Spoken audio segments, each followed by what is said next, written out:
Hi, buddy. Welcome back to another episode of Musings of Saronish. And what I have to talk about today is how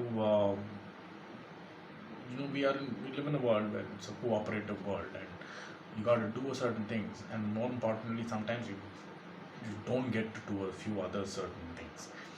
Like you want to yell at somebody when you're driving around, and somebody cuts you off, but you can't because you become the douchebag when you scream expletives when you're sitting inside the car with your family.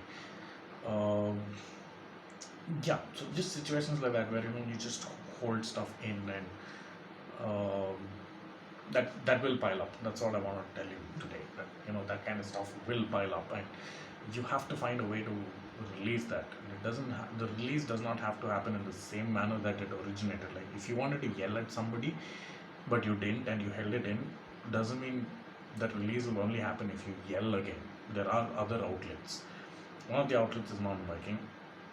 Shameless plug. But here's something that I do. Sometimes even the mountain biking doesn't cut it. So sometimes I deliberately go out and become an asshole. I maybe shouldn't have used that word, but yeah, I deliberately go out and become an a-hole. How? In the small things, like for example, sometimes I don't wrap my gum in the paper, I just spit it out there. Yeah, I do that sometimes. I'm really upset, really pissed, but there's nothing I can do about it.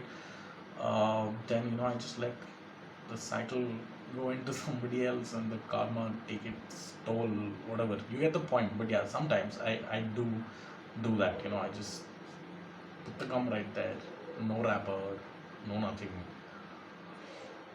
Not proud of it, but sometimes you gotta do this. Hey, at least I'm not becoming some kind of psycho, sociopath, killer kind of a person.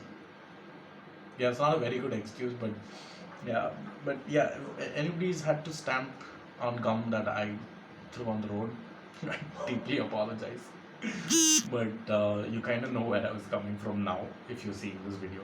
If you haven't seen this video, then somehow karmic apologies will get to you. But yeah, I'm sorry. That's all I can say tonight. Thank you for tuning in, and I shall see you guys tomorrow.